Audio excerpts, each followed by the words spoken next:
بسم الله الرحمن الرحيم. الحمد لله رب العالمين وصلى الله على محمد وعلى آله وصحبه وسلم. In the name of Allah, the most beneficent, the most merciful.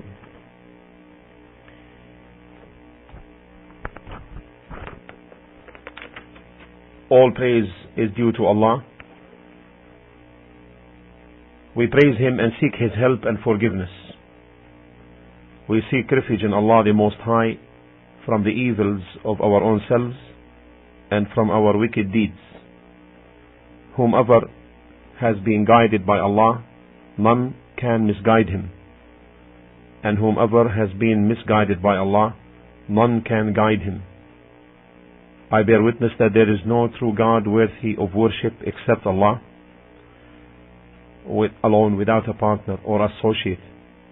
And I further bear witness that Muhammad is His true slave and messenger. May Allah the Exalted bestow His peace and blessings on the final and last Prophet Muhammad sallallahu alaihi wasallam, upon the believers of his family and upon all of his noble companions. يا أيها الذين آمنوا اتقوا الله حق تقاته ولا تموتن إلا وأنتم مسلمون.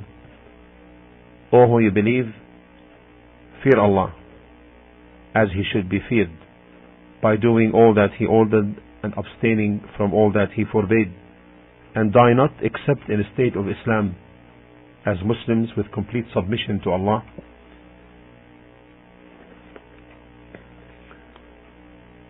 يا أيها الذين آمنوا اتقوا ربكم الذي خلقكم من نفس واحدة وخلق منها زوجها وبث منهما رجالا كثيرا ونساء واتقوا الله الذي تساءلون به والأرحام إن الله كان عليكم رقيبا. O mankind, be dutiful to your Lord Allah, who created you from a single person, meaning Adam, and from him, Adam, He created his wife, Hawa or Eve, and from them both He created many men and women, and fear Allah, through whom you demand your mutual rights, and don't cut the relations of wombs, the kinship. Surely Allah is ever and all watcher over you. يا أيها الذين آمنوا اتقوا الله وقولوا قولا سديدا يصلح لكم أعمالكم ويغفر لكم ذنوبكم ومن يطع الله ورسوله فقد فاز فوزا عظيما. O who you believe, keep your duty to Allah and fear Him and speak always the truth. He will direct you to do righteous good deeds and will forgive you your sins. And whosoever obeys Allah and His Messenger sallallahu alaihi wasallam, he has indeed achieved a great achievement, meaning he will be saved from hell, fire, and made to enter paradise. Amma ba'd, it proceeds then that the most truthful speech is that of Allah's book, that is the Quran, and that the best of guidance is that of Muhammad sallallahu alaihi wasallam. And the worst of evils are innovations which are foreign to the true teachings of Islam, and every innovated matter in religion is a bid'ah, is a misguidance. Every innovated matter is a bid'ah, and every bid'ah is misguidance, and every misguidance is in the fire of hell. Allah subhanahu wa ta'ala is all just, most compassionate, and most merciful. He sent His revelations to nations before us, and the Quran, the final revelation to mankind, as guidance and light. He chose from amongst human beings messengers to deliver one single message. People must live in accordance with Allah's way, worshipping Him alone, and the worship covers all aspects of one's living. The way to worship Allah is explained by His messengers. The messengers involve themselves in several tasks. Their major objective is to direct man to worship Allah properly and negate all that is worshipped besides Him. And from the most important acts of worship is the prayer, which is called in Arabic as-Salah. What is the linguistic meaning of Salah? Linguistically, the term Salah means ad-du'a, means invocation. The evidence for this lies in the Quran, in the verse of Surah At-Tawbah, chapter 9, verse 103. قال الله تعالى, Allah the Most High and Exalted said, خذ من أموالهم صدقة تطهرهم وتزكيهم بها وصل عليهم. This is the point of evidence. وصل عليهم إن صلواتك سكن لهم والله سميع عليم. Take sadaqah, alms, from their wealth in order to purify them and sanctify them with it. And here it is, صل عليهم. You see the translation of the meaning there? And invoke Allah for them. This is the translation of meaning. This is the linguistic term of salli. It means invocation. And invoke Allah for them. Verily your salawat, your invocations, you see the translation of the meaning there? Verily your salawat, your invocations are a source of security for them, and Allah is all hearer, all knower. So it means ud'u lahum, invoke Allah for them. And the Prophet alayhi salatu wasalam said in the hadith reported in Sahih Muslim, إذا دعي أحدكم فليجب. If some of you is invited to a wedding feast, let him respond, meaning answer this invitation. فإن كان صائما, if he was fasting, then let him فليصلي, let him pray, invoke Allah for them, for those who invited him. Meaning, وإن كان مفطرا, and he was otherwise, he wasn't fasting, then he should eat.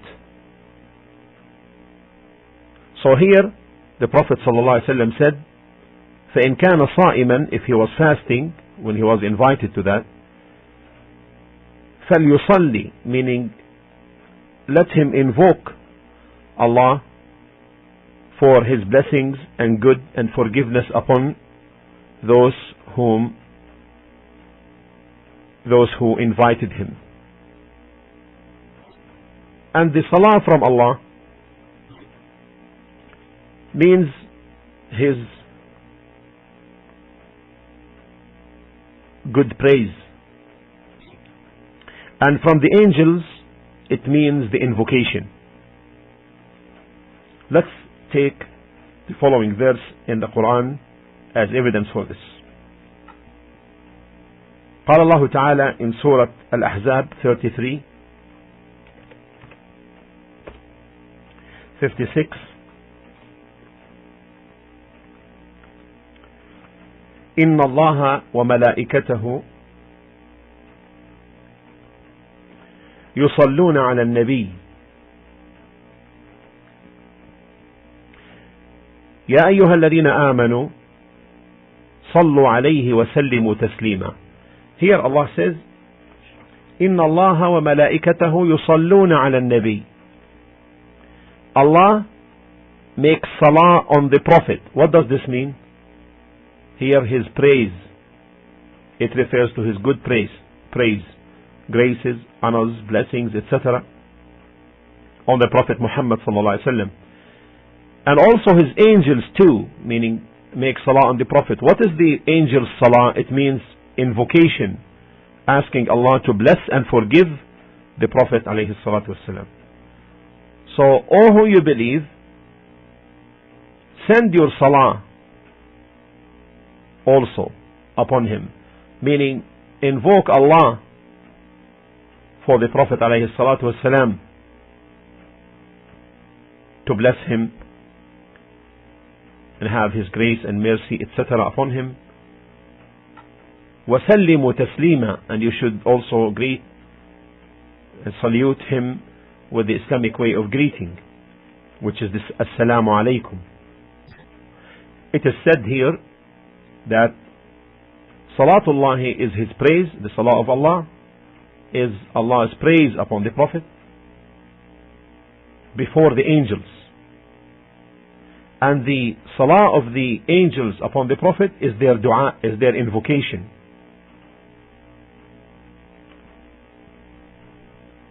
Ibn Abbas, may Allah be pleased with him, and his father said,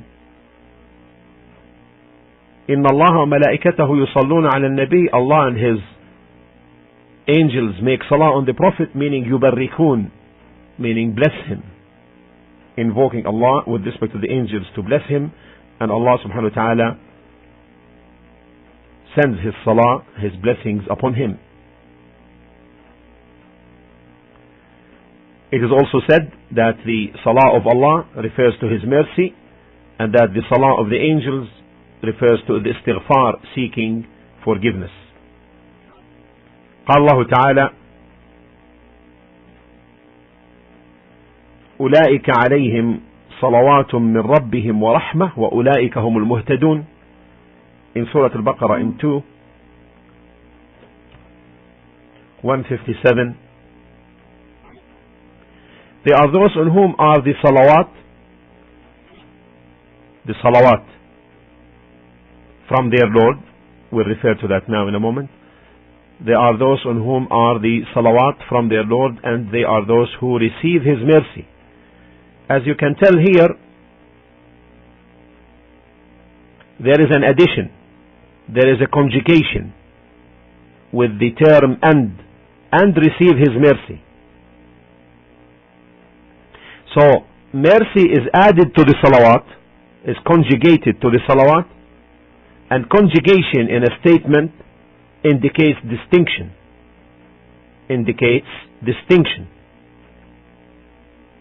From this, it is concluded by some of the scholars that the correct meaning, therefore, of salah is the praise of Allah upon the Prophet alayhi salatu wasalam. That it is distinct from the mercy. So the salah from Allah is the praise, and from the creatures, the angels, mankind and jinn, refers to the actual ritual which we know of salah, of the prayer, from standing, from bowing, from prostrating, from dua, from invocation, from tasbih. Tasbih means to magnify Allah by declaring Him free of all imperfection. As to the salah from the birds and animals, it means also at-tasbih, glorifying Allah subhanahu wa ta'ala, that He is free of all imperfection. This is the linguistic meaning of salah. What about the legal meaning? The legal meaning which came in Islam is that salah means the worship of Allah, is a worship of Allah comprising sayings and actions defined and particularized in specific manners, starting with the declaration of takbir meaning saying Allahu Akbar, and ending with taslim, and taslim means to say Assalamu alaikum wa rahmatullah. This is the taslim, and it is called salah because it comprises the dua, the invocation. So salah was a name or is a name covering invocation, all invocations, then it became here, in the linguistic meaning, became a name for particular or specialized invocations. So, when it's generalized and someone says as-salah, Islamically this is understood to mean the legal salah which we know of. And the salah, all of it is dua. On the other hand, it involves dua al-mas'ala, the dua of request, requesting what is beneficial to the invoker, seeking that which is of a benefit, or lifting up harm, or seeking one's needs from Allah through or by way of spoken expression,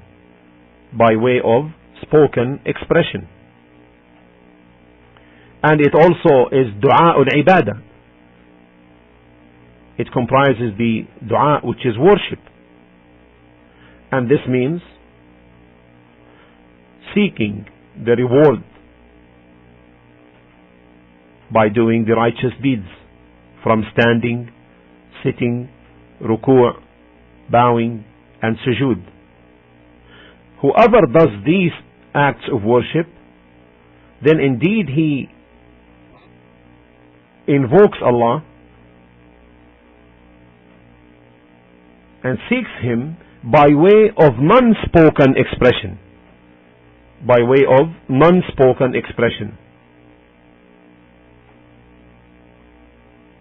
Asking Allah to forgive him. From this we know that as-salah, all of it, is dua mas'ala, dua of request, and dua ibadah, and dua of worship, because it comprises all of this.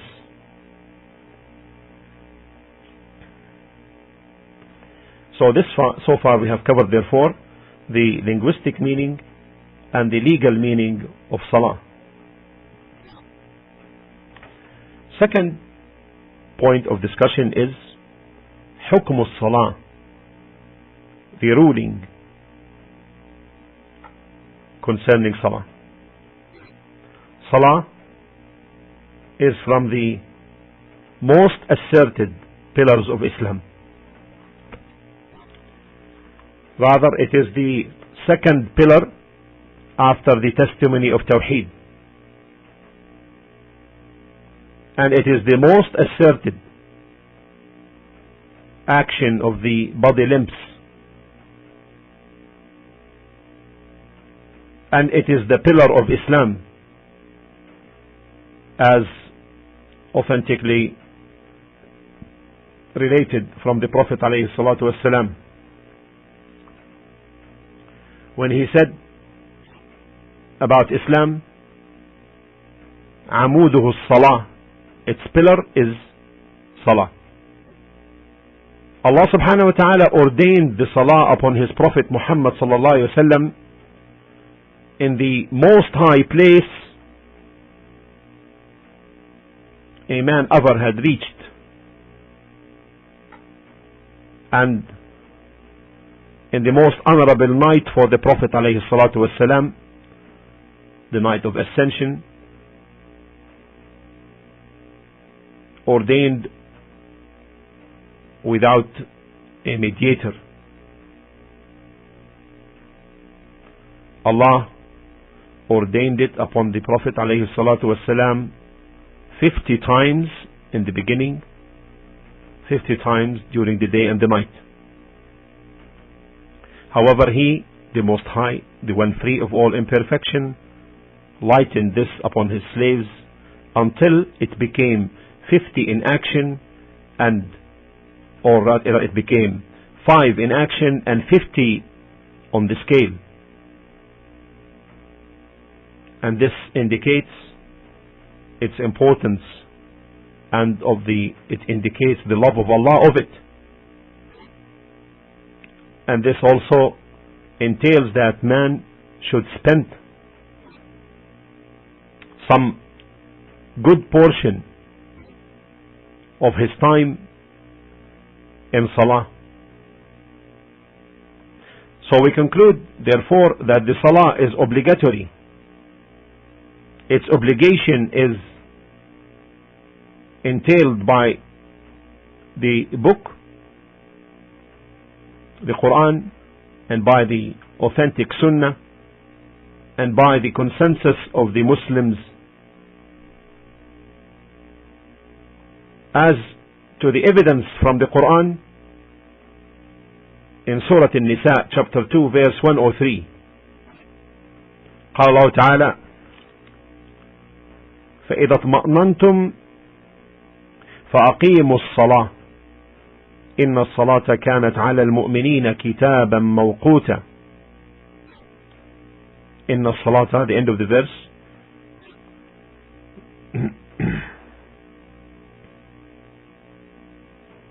Chapter 4, I'm sorry, chapter 4, verse 103. I put one incorrectly. No, chapter 4. When you have finished as-salah, remember Allah standing, sitting down, and lying down on your sides. But when you are free from danger, perform as-salah, establish the salah. And the point of evidence is this: verily the prayer is enjoined on the believers at fixed hours. This is the evidence from the Quran. As to the evidence from the Sunnah,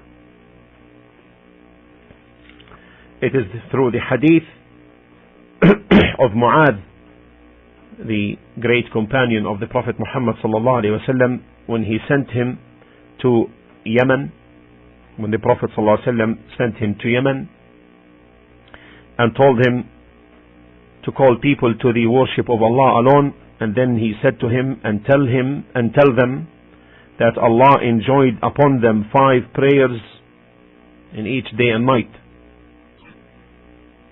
And this is reported by Bukhari and Muslim. And also from the hadith of Ibn Umar, may Allah be pleased with him and his father, from the Prophet ﷺ, relating that the Prophet ﷺ said, "Buni al-Islamu ala khams." Islam is established upon 5 pillars. Shahadatu an la ilaha illallah, testifying that there is no true God worthy of worship except Allah, and that Muhammad is the messenger of Allah. Wa iqam as-salah, and establishing prayers. This is the point of evidence. Also from the hadith of Ubadah ibn Samit, may Allah be pleased with him, who said, I heard Allah's Messenger sallallahu alayhi wasallam saying, خمس صلوات كتبهن الله على العباد, 5 prayers which Allah subhanahu wa ta'ala enjoined upon the slaves. فمن جاء بهن لم يضيع منهن شيئا استخفافا بحقهن, and so whoever offers them, not losing any of them and not treating them lightly, كان له عند الله عهدا أن يدخله الجنة. Allah guarantees that He will admit him to paradise.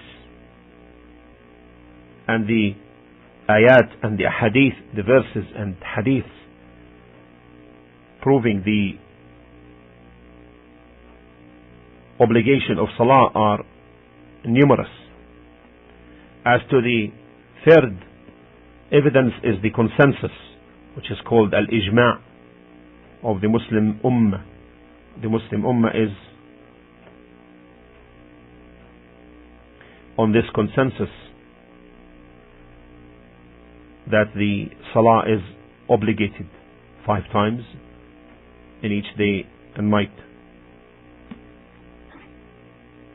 And that's why the scholars, rahimahumullah, the scholars of Islam, may Allah's mercy be upon them, said, if anyone denies the obligation of the 5 mandatory prayers, the fard, or even a single one of them, then he is a kafir, apostate. Unless he repents to Allah subhanahu wa ta'ala, or unless he is new to Islam, doesn't know of the legislations of Islam, doesn't know anything about that, then he is excused because of his ignorance. Afterwards, he is to be taught, and this to be made clear to him, and if he insists after his knowledge, then he becomes a kafir. Salah is ordained upon every Muslim, adult, sane, male or female. Salah is ordained upon every Muslim, adult, sane, male or female. Muslim. Opposite to Muslim is the kafir. It's not demanded from the kafir, meaning he is not required to perform the salah in the state of kufr, nor that he is required to make it up if he becomes a Muslim. However, the kafir is held responsible in the sense that he will be punished on it on the day of resurrection. As Allah subhanahu wa ta'ala said in Surah Al-Muddathir, let's take the verses from Surah Al-Muddathir, verses 39 and till 46. These are short verses, 39 to 46, as evidence for this from Surah Al-Muddathir. قال الله تعالى: إلا أصحاب اليمين إلا أصحاب اليمين في جنات يتساءلون عن المجرمين ما سلككم في سقر. Except those on the right, meaning the pious believers, they will be in gardens, and there they will ask one another about the mujrims, the kafirs, the polytheists, and so forth. ما سلككم في سقر. What has caused you to enter hell? They will say, we were not of those who used to offer their salah. ولم نكن نطعم المسكين قالوا لم نكن من المصلين ولم نكن نطعم المسكين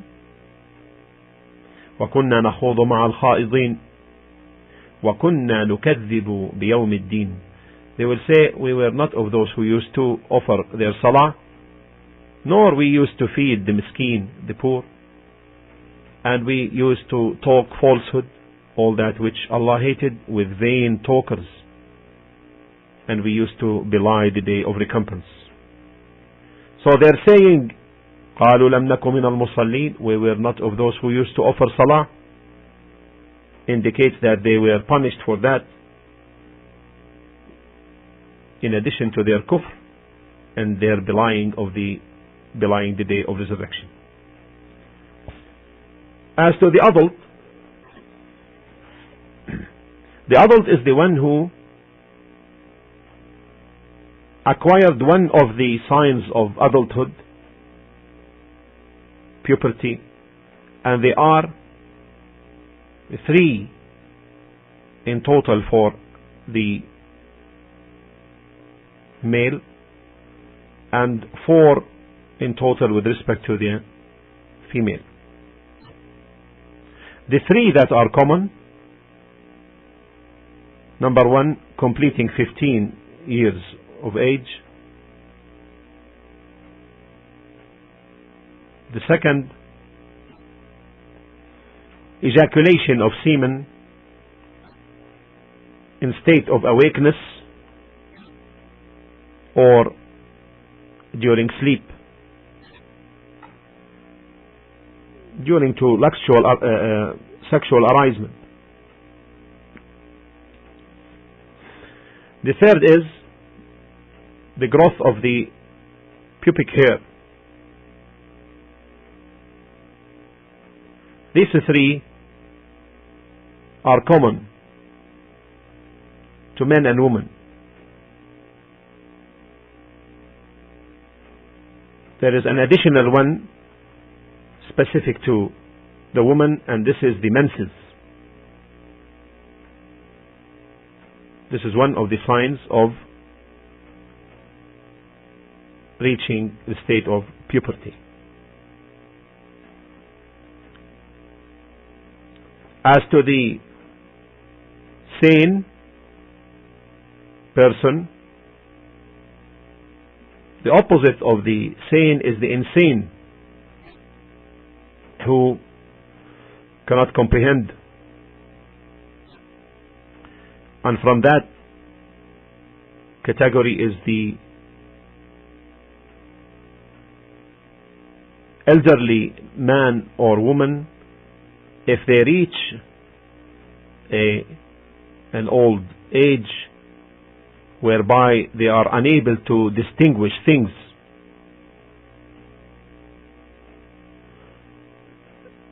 thereupon there is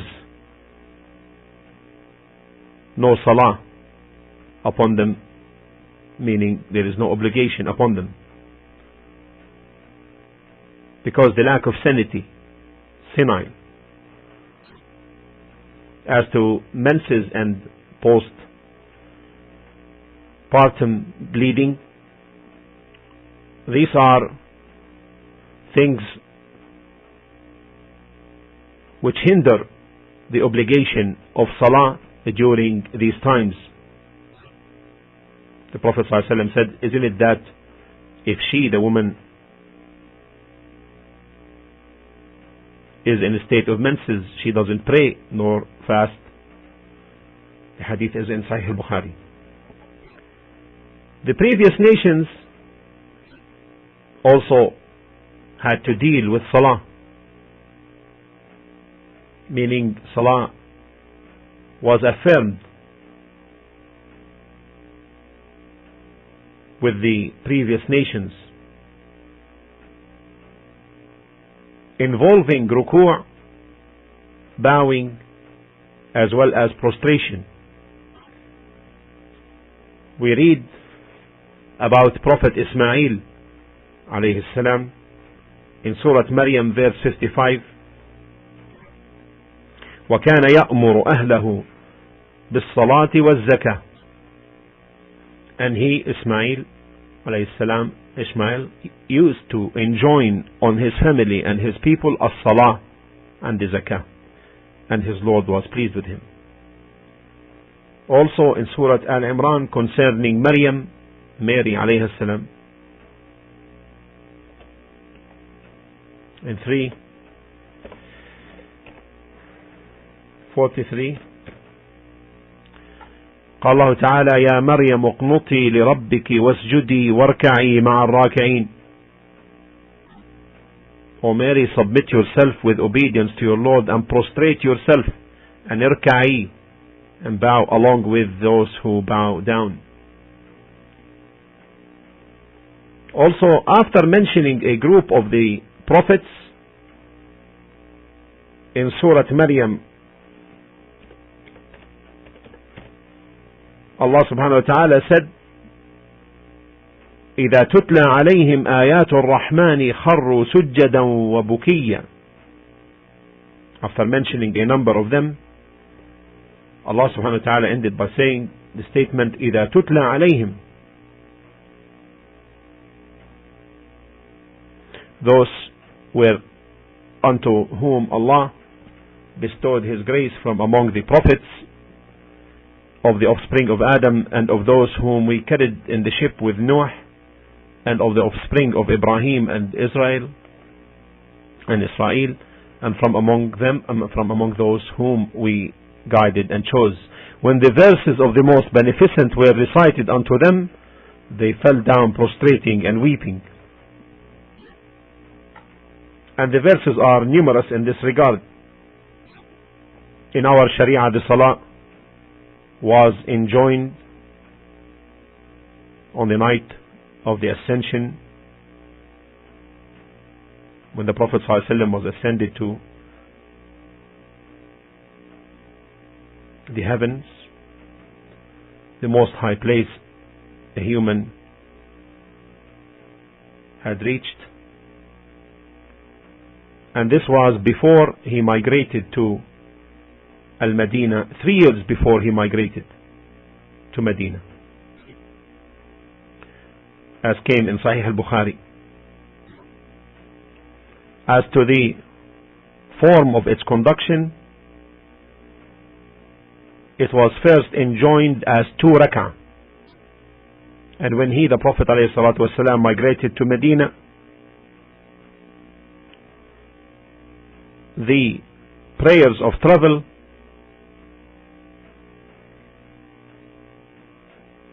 was affirmed, and then additional rak'ahs were affirmed during times of residence, such that the Dhuhr became 4, and the Asr became 4, and the Isha became 4, and the Fajr remained as 2 because of the lengthy recitation of the Quran in it, and the Maghrib remained 3 because it is the witr of the day, because it's the witr, the odd prayer of the day. And what's apparent is that it was enjoined in this matter from ruku' and sujood and sitting, because the hadith of Aisha concerning the change in the numbers of the rak'ahs only mentioned the change concerning the number, but not the manner, indicating that the rest remained the same in terms of bowing, standing and prostration. This is the introduction